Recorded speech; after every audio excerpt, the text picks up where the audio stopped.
gaaf tokko akkasin taane waan lama akkas nu battan hin barbaada haasawaa kana keessatti jecha lama tokko yeroo baay'ee ol kaanee wanti baay'een nu mijatu of eeggannu ameenidha ijoollee Israa'eliin maal jedha Waaqayyo yeroo rakkata jira takka takaakeedha jechuudha yeroo isinii mijatu yeroo bakka isinii ga'u yeroo lama yaaddan geessan akka inni irraanfanne of eeggadhaa hubadhaa jechuudha yeroo wanti hundumtuu wal isinii qixxaatu ana waaqa keessan isa karaa kana hundumaa isin dabarse biyya Misrii isin baase akka inni irraanfanne of eeggadhaa jedha namni al tokko yeroo wanti hundumtuu mijatuuf Waaqayyoon irraanfata kanaaf maal jedhee Solomoonis akka gara malee soorome maqaa kan irraanfanne akka inni yoomees immoo hin annine eegi Waaqayyo namni jireenya foon kootiif kan nagunaaf kennii jedhe lammaffaa immoo namni yeroo baay'ee rakkatu Waaqayyo irratti gungumuu jalqaba macaafa isa kanarratti badaan jenne jechuudha garuu akkuma seenaatti nama tokko gaafa laallu yeroo baay'ee rakkatee daawunii deemu nama tokko gunguma garuu yoo laallu Yoosefaan hin gungumne amala gaarii qabatanii jiru waan ta'eedhaaf kana jechuu barbaadu kanaafitu jireenya kana lamaan irratti yeroo waan tokko yookiin nu mijatu yookiin immoo yeroo waan tokko immoo baay'ee gadi bu'u jireenya keenya keessatti of eeggachuutu nurra jiraata amma gara daawwatanis hin deebisa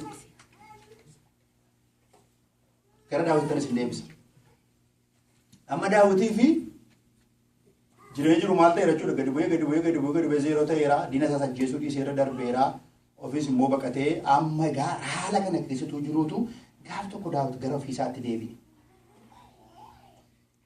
Utuu Waaqayyo yeroo waan dabdatee eeggatu utuu maal jedhu gaaf tokko gara mataa isaatti deebi'e. Waan isin dhibu daawwiti gurguddooti attamitti kufanii jedha yeroo baay'ee. Namoota Waaqayyo yaada irraa qabu namoota Waaqayyo saksasii kenneef namoota Waaqayyo guddise attamitti kufanii attamitti dogoggoranii jedha. Akkasitti kufu gaamee ilaalaa ammas isin timuu barbaada. Tokkoffaa daawwiti maal godhee boqonnaa 27 lakkoofsa tokko gaafa laallu kana booddee jedha. Yoon booddee erga diinni isaa dhugaa ba'eefi ati dhuguma gochuu dandeessa ati dhuguma mo'uu dandeessa ati waan barbaade gochuu dandeessa daawwiti kana booddee sin danda'u jedhee diinni isaa konfeesii godhee deebi'ee gaafa manatti galu yeroo itti Waaqayyoon galateeffatee diina isaa fuuldura jiraachuun irra jiraatu daawwiti gara mataa isaatti deebi'e. Kana booddee daawwiti garaa isaatti obboloota koo kan nu balleessu seexanas miti seexanni maqaa Yesuusiin mo'ameera. Kan nu balleessu namas miti namni bakkee keenya malee keessa keenya hin beeku kan of balleessu garuu ana mataa koo isin mataa kooti Waaqayyo mataa keenya irraa nu haa eegu amiin jedhama kan nu balleessu nuudha ayizar of tuulummaadhaan ayizar abdii kutannaadhaan reaaktii gochuun nuudha kan miidhamu namni gaafa ofitti haasa'u of eeggatu ofitti haasa'uun barbaachisaadha garuu gaafa ofitti haasa'uun akkamitti akka ofitti haasa'uun of eeggatu maaliif isinitti fakkaata kan yaada keenya irraa nu dhoowwu hin jiru. Namni maasterii gochuu danda'a koorsii baay'ee maasterii 3 4 qabaachuu danda'a namni giruupii barbaade bituu danda'a namni poozishiniidhaan paaworii qabatee waan barbaade gochuu danda'a namni garuu yeroo baay'ee bituu hin danda'u namni nama jijjiiruudhaaf yaalii godha namni haala jijjiiruuf yaalii godha garuu jijjiiruudhaaf namni yeroo baay'ee yaalii hin godhu Waaqayyo warra ofitti irratti binu nu haa taasisu ofii keenya irratti maasterii warra goonu garaasaatti ofitti deebi'ee gaaf tokkotti Saa'ol harkatti du'uun koo waan hin oolleef dafee gara biyya Filisxeemitti baqachuun anaaf hin wayya. Yoo akkas ta'e Saa'ol abdii kutatee guutummaa biyya Israa'el keessa ana barbaaduu hin dhiisa. Ani isa jalaa nan ba'a jedhee yaadee jedha. Sini galee namatti ammachuu godhe. Diinni isaa dhugaa ba'ee erga galee booddee ala kan na dhibuume Waaqayyo duubannaa namaa balaatu ba'ee amiin jedha. Erga diinni konfeesii godheen sichus hin danda'u galee booddee nama ofitti deebi'ee yaada silalleetu ta'e waan biraa nama leessaa jechuudha.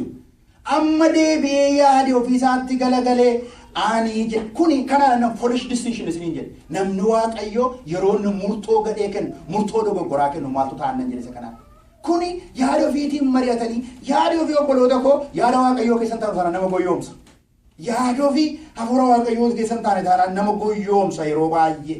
Hubadhaa jechuudha waan daawwite iddoo kanarratti gaafa laalu ofitti deebi'ee yaade. Ofiiyyuu yaaduu miti immoo iddoon nuyi qabnu murteessaa warri biyya bushan warri giruupii garaagaraa bushan warri waaldaa bushan akka Waaqayyootti yaadan taanaan immoo dogoggorri jiru kanaadha. Maaliif giruupii duukaa jiru immoo affettii godhu daawwit duukaa nama meeqa jira nama 100 jira waan daawwit murteessee hin deemu jiroonni kun yaada ofii yaade kana of duwwaadhaa ammoo miti hubadhaa jechuudha hubadhaa murtoo isin laattan akka dhuunfaatti isin duwwaa miti mana keessan miidha.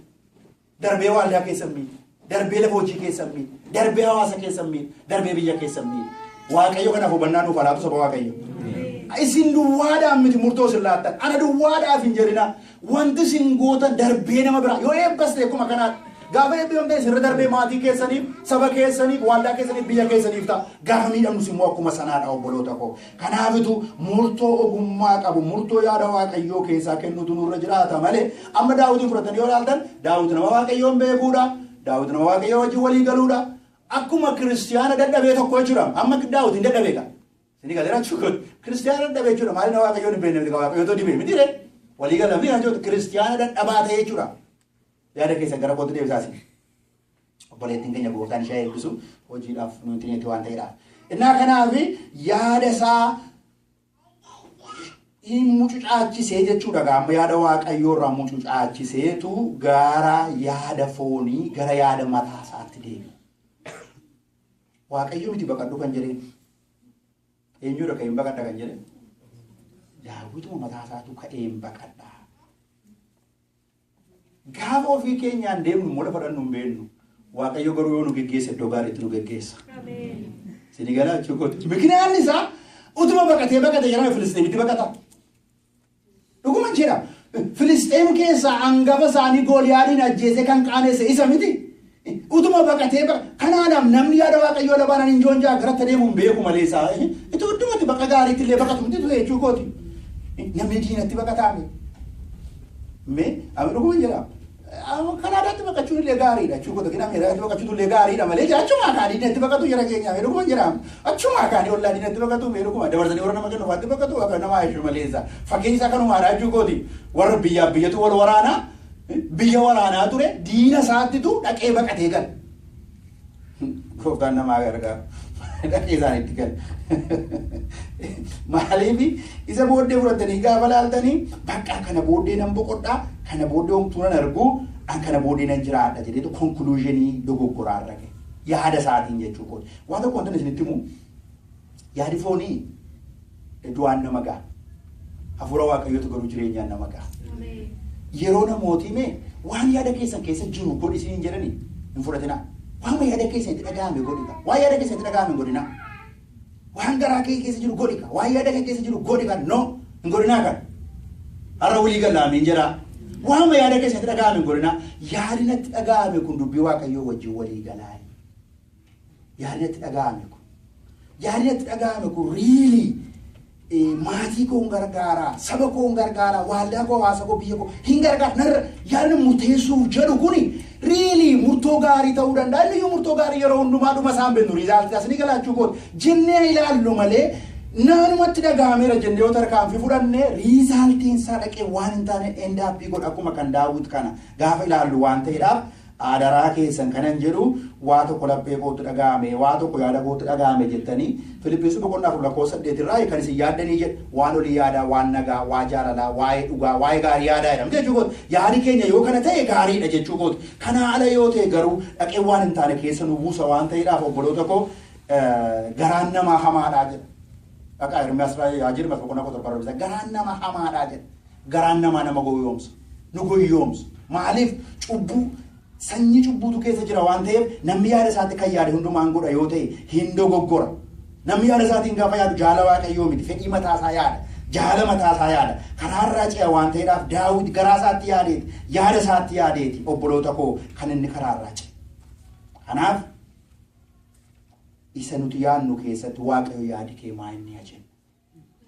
Waaqayyo hin haasa'a. Waaqayyo tokko 100 isaatiin haasa'a. Abjuudhaan hin haasa'a. Mul'ataan hin haasa'a. Karaa namoota isaan haasa'a. Waaqayyo karaa baay'ee haasa'a. Irratti kadhan namoota Waaqayyootiin na mari'an. Wanti lola mariidhaan loli. Wanti mariidhaan lolan mariidhaan godhan immoo bu'aan isaa mo'icha qabaa jedha sagalee Waaqayyo. Lafa marii gaariidhaan godhan achi mo'ichatu jira jedha obboloota koo. Nuyi qoba qobaa miti. Waaqayyo walii wajjin nu kaa'e. Nuyi qaama Kiristoos maqaan isaa ulfaatu. Nuyi warra qobaa jiraannu miti. Qobammaa irraa nu baaseetu qaama Kiristoos godhee nu kaa'e. Gaa'ilillee mari'atamu. Gaa'ilillee cal jedhame keessan galamu. Amiin jedha. Dargaggooti. Dhugaasi gaa'illi calluma dhabee bifa isheen natti tolee maal isheen tolee keessan galamu hin mari'atamu. dhugaan isinitti maaliif wanti kun yaada waaqayyooti moo yaada waaqayyoo miti jedhama maaliif borrakkoon diigamuu mana diigamuma sabaati kan inni ta'u waan ta'eedhaaf wanti baay'ee waliin mari'atama hin gaafatama irratti qoratama saba waaqayyoo elementary wanti nuti noonni ofii keenya murteessinu jira nyaachuuf dhuguu waan barbaanne nyaannee dhunna kun guyyaa guyyaatti waan goonu murtoo saba barbaada isiniin jechuu barbaadee miti garuu wanti kanarra darbee jireenya keenya miidhu jira obboloota koo wanti baay'een kanaaf calluma jennee keessa kootti dhagaame jennee wantoota nu goonu miti amiinidha dubbiin kun innaa kanaaf yaada isaatti kana murteesse nama 600 fudhatee ka'e gaa hubadhaa lakkoofsa 2 lakkoofsa 3 ilaalaa gaama lakkoofsa achumaan daawitiif namoonni 600 isaa wajjin turan ka'anii gara Akiish ilma Maa'ok mootii Gaatittiin ce'an daawitiif namoonni isaa tokkoon isaanii maatii isaanii wajjin Gaat keessa Akiish bira hin jiraatan daawit haadha manaasaa lamman Ahinoomi ishee Yizraa'elitti fuudheef Abigiyaal Qarmelositti ishee Naabaal irraa du'e fudhatee hin naqe namni 600 kun egaa haadha manaasaa ijoollee isaanii wajjin yaada gara nama 2000 kan ta'an wal fudhatanii murtoo daawit murteesse irraa kan ka'e gara sana deemanii jechuudha. Akkuma sirriitti hime duunus jiraannus nu kan waaqayyooti. Jireenyi keenyas bu'aa namoota baay'eeti. Ifin wantumti nu goonu nuti bu'aa namoota baay'eeti. Yoo dogoggora ta'es immoo akkuma sana immoo miidhaa namoota baay'ee ta'a. Kanaafitu gaafa laaltan egaa gara diinaatti dhaqee gale. Mandaraa diinaatti dhaqee gale. Hubadhaa gaachuu lakkoofsa 5 kaatanii gaafa laaltan egaa hubadhaa amma waan daawit gochuu jalqabe. Lakkoofsa 5 irra lakkoofsa 4 nan 5 kottaa. Daawit gaaf tokko Akiishiin ani garbichi kee jedhe. Daawit garbicha waaqayyoo ture malee garbicha Filisxeem ture saba waaqayyoo. Garbicha diinaan ture. Garuu dhaqee sarrandarii of godhe diina sarrandarii of godhe maal jedhee ani garbichi kee maaliifan si wajjin mandaraa mootummaa keessa jiraadhaa si duratti faana tolaadhaan ilaalameera yoon ta'e mandaroota biyya kanaa keessaa iddoo inni jiraadhu tokko anaaf kennamu jedhe. Amma kana booddee lakkoofsa 6 irratti gaafa laaltanii amma gaanni kun lakkoofsa dhiifama lakkoofsa 4 irratti 4 irratti isin deebisa lakkoofsa irratti daawit gara Gaati akka baqate Saa'ol yemmuu yeroo himame inni deebi'ee isan barbaanne jedha bakka amma kana barbaade daawitis lammataa Saa'ol ari'ataniidha isa booddee immoo dhaqee immoo mootii Gaatiin immoo doonaa kenne jedhee gaafate lakkoofsa 8 amma 2 gaafa dhufnu daawitiif namoonni isaa ba'anii saba warra Duur Shuurii hamma Gibxitti biyyicha keessa jiraachaa turan Geeshurota Girizotaaf Amaaleqoota duulanii rukutan hubadhaa gaama daawit amala isaa duraarraan geeddaran daawit duraan maal godha araara godha daawit duraan araara godha inni isa amma kan isin nibutu gaafa ilaaltan kan isin nibu oduun kun mootii isan bira jiraadhu biran ga'in jedhee maal godha jedha dhiiraaf dubartii hundumaa xarageef ta'a